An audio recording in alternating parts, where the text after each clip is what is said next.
Rogerio a toujours cru que l'argent était son meilleur bouclier. À 40 ans, entouré de luxe, d'entreprises millionnaires et de flagorneurs qui ne l'abordèrent que pour profiter de sa fortune, il croyait que rien du passé ne pouvait l'atteindre. Mais derrière cette expression froide et confiante se cachait une blessure à peine cicatrisée, la honte de ses origines modestes. Il avait grandi dans un foyer simple, soutenu par les efforts solitaires de sa mère, Donna Lourdes, qui passait des nuits blanches à coudre pour avoir de quoi manger. Chaque point était un combat contre la faim, chaque aube une preuve d'amour, mais pour Rogerio, tout cela n'était qu'une tache sur son histoire, quelque chose qu'il fallait oublier. Dans ce cœur endurci, la gratitude ne trouvait plus de place. L'orgueil le consumait comme un feu silencieux, et son âme, sans s'en rendre compte, se glaçait de plus en plus. Par une aube glaciale, Rogerio prit sa voiture de luxe et s'engagea sur une route déserte. Le moteur rugissait bruyamment, mais ce qui résonnait vraiment, c'était le vide qui l'habitait. À côté de lui, assise sur le siège passager, se trouvait Donna Lourdes, la femme qui l'aimait inconditionnellement, serrant contre sa poitrine une Bible usée, comme si c'était son dernier refuge. Le silence à l'intérieur de la voiture était étouffant, presque un présage de tragédie. Le cœur de Rogerio battait fort, non pas d'amour, mais du poids de la fierté qui dominait ses pas. Puis, il arrêta brusquement la voiture. Un bruit de pneus transperça l'aube. Les mains tremblantes, il ouvrit la portière, prit une profonde inspiration et, n'osant pas regarder sa mère dans les yeux fatigués, murmura avec une froideur plus tranchante qu'un couteau. « Sors, maman, tu ne fais plus partie de ma vie. » Les mots de Rogerio transpercèrent le cœur de Donna Lourdes comme des éclats d'obus. Pendant quelques secondes, elle resta immobile, incapable de croire ce qu'elle venait d'entendre. Le silence était pesant, mais en elle résonnait un cri de douleur muet. Ses yeux pleins de larmes cherchèrent ceux de son fils, mais ne trouvèrent qu'un visage dur et impitoyable. Ce même garçon qu'elle avait bercé dans ses bras, à qui elle avait appris à marcher et à parler, la rejetait maintenant comme un fardeau honteux. D'une voix étranglée et les mains tremblantes, elle suppliait « Mon fils, ne me fais pas ça, j'ai passé des nuits blanches à coudre pour te nourrir, je t'ai donné toute ma vie. » Chaque mot était une blessure exposée, une supplication qui s'étendait sur des décennies de sacrifices. Mais Rogerio, le regard lointain et le cœur fermé, répondit sèchement, presque crachant les mots. « C'est fini. Tu me fais honte. » Le silence qui suivit sa sentence sembla plus cruel que le rejet lui-même. Serrant fermement son sac usé, Donna Lourdes ouvrit la portière et sortit d'un pas tremblant. Le vent froid de l'aube lui coupait la peau ridée comme des lames, mais rien ne lui faisait plus mal que l'abandon. Le rugissement du moteur résonna comme une dernière phrase, et bientôt, la poussière soulevée par les roues de la voiture couvrit son visage, marqué par les années.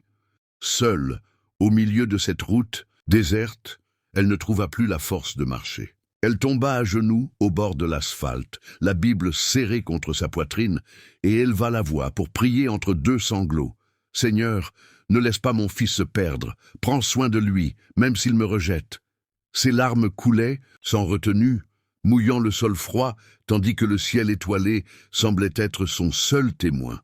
De l'autre côté, Rogerio accéléra, essayant de noyer sa culpabilité dans le rugissement du moteur. La climatisation maintenait la voiture fraîche, mais sa poitrine brûlait comme un feu. Plus il essayait de se convaincre qu'il avait raison, plus les souvenirs remontaient à la surface pour l'accuser, l'odeur de la nourriture simple et minutieusement préparée, les mains calleuses qui le nourrissaient, les berceuses qui l'endormaient. Rogerio secouait la tête comme pour chasser les fantômes, mais la solitude semblait envahir la luxueuse voiture, rendant chaque kilomètre plus étouffant. C'est dans ce vide étouffant qu'un événement inattendu se produisit. Alors que Rogerio roulait sur la route sombre, une silhouette apparut soudain au milieu de la route. Il freina brusquement, les pneus crissèrent et la voiture faillit perdre le contrôle. Son cœur était sur le point de bondir hors de sa poitrine. Dans les phares, Se tenait un homme simple, vêtu modestement, mais dont le regard était si profond qu'il semblait transpercer l'âme de Rogerio. La scène était surréaliste. Pas d'autres voitures, pas de feux arrière, juste cette présence immobile devant lui, illuminée par la lumière des phares. Le silence pesant fut rompu par une voix calme, mais chargée d'une autorité indigne. D'un simple mortel. « Tu as abandonné quelqu'un qui ne t'a jamais abandonné. Il est encore temps de revenir. » Ces mots frappèrent Rogerio comme un coup de tonnerre, le laissant sans voix. Les yeux du millionnaire s'écarquillèrent, cherchant à comprendre si c'était réel ou simplement le fruit de la culpabilité qui le rongeait. Mais avant qu'il puisse répondre, l'homme mystérieux disparut. Il disparut dans la nature comme s'il s'était dissous dans l'obscurité de la nuit. Tremblant, Rogerio serra fermement le volant. Pour la première fois depuis des années, il réalisa qu'il n'était pas seul. Le frisson qui lui parcourut l'échine n'était pas seulement la peur, c'était la certitude d'avoir reçu un avertissement de Dieu lui-même. Le cœur battant et les mains tremblantes, Rogerio fit brusquement demi-tour. Les phares percèrent à nouveau l'obscurité de l'aube, illuminant la poussière en suspension, comme si la route elle-même témoignait de ses regrets. Sur le chemin du retour, des images de son enfance explosèrent dans son esprit, tels des flashs douloureux. Il se revit courant pieds nus dans la cour en terre battue, humant l'odeur de la soupe simple que sa mère préparait avec le peu qu'elle avait. Il se souvint des moments où elle s'agenouillait près de son lit et implorait Dieu la force de ne pas abandonner. Chaque souvenir lui était comme un coup dans la poitrine, brûlant de culpabilité. Comment ai-je pu faire ça? Comment ai-je pu avoir le courage de rejeter celui qui m'a tout donné? Murmura-t-il, la voix étranglée par les larmes, qui ruisselaient sur son visage. Le millionnaire, habitué à tout contrôler, tremblait maintenant de se sentir petit, fragile et vulnérable, comme un enfant. La route semblait interminable, chaque virage chargé d'angoisse. Il savait, au plus profond de son âme, que l'homme qui s'était présenté à lui n'était pas seulement un inconnu. Cette voix portait le poids de l'éternité. C'était Dieu qui lui offrait une seconde chance. À chaque virage, l'angoisse de Rogerio grandissait. Le rugissement du moteur ne parvenait plus à couvrir les souvenirs. Le rire innocent de l'enfance, la main ferme de sa mère le guidant vers l'école, son regard tendre même lorsqu'elle n'avait que de l'amour à offrir. Chaque souvenir était comme un marteau, brisant les murs de fierté qu'il avait érigés autour de lui. Le millionnaire serrait le volant si fort que ses doigts tremblaient, comme s'il tentait de s'accrocher à sa vie avant qu'elle ne s'écroule. Il savait, au plus profond de lui-même, que cette rencontre n'était pas une coïncidence. C'était un appel.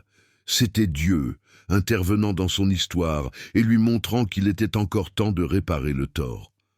Les larmes coulaient à flots, brouillant sa vision. L'homme, qui avait toujours été froid et calculateur, sanglotait maintenant, comme un enfant perdu. « Je ne peux pas perdre ma mère, je ne peux pas... » murmura-t-il en accélérant désespérément, espérant qu'il n'était pas trop tard. Puis, dans l'obscurité, les phares éclairèrent une silhouette au bord de la route. Le cœur de Rogerio faillit s'arrêter. C'était Dona Lourdes, agenouillée, les mains levées vers le ciel, priant en silence, comme elle l'avait toujours fait depuis son enfance. Son corps tremblait de froid, mais son regard reflétait une foi inébranlable. Rogerio arrêta brusquement la voiture, ouvrit la portière et courut vers cette silhouette fragile, mais pourtant si amoureuse. Il tomba à genoux devant elle, pleurant convulsivement, et s'écria désespéré « Mère, pardonne-moi ! J'étais aveugle, j'étais fier, mais Dieu m'a montré que je ne peux pas vivre sans toi. » Sa voix était un mélange de regret et de douleur, comme si chaque mot lui était arraché de l'âme. Dona Lourdes, les larmes aux yeux, ouvrit les bras et l'accueillit dans une étreinte puissante, pleine d'amour et de pardon. « Mon fils, je ne t'abandonnerai jamais. Je suis ta mère. Et plus encore, Dieu ne t'a jamais abandonné. » Tandis qu'il caressait les cheveux de son fils, comme il le faisait enfant, Rogerio sentit le poids de son arrogance s'effondrer sur la terre froide de cette route. Le silence n'était rempli que de sanglots et de la certitude d'un nouveau départ, là Au milieu de la poussière et de l'obscurité, plus de voitures de luxe, de fortune, ni de flagorneurs. Seuls une mère et son fils restaient, unis à nouveau par le lien indestructible du pardon. Rogerio, le visage baigné de larmes, sentit sa vie se reconstruire à cet instant précis. Cette étreinte n'était pas seulement celle de sa mère, c'était celle de Dieu lui-même.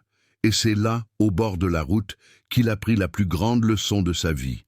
Qui abandonne sa mère, abandonne son propre destin, mais qui revient et trouve l'étreinte de Dieu.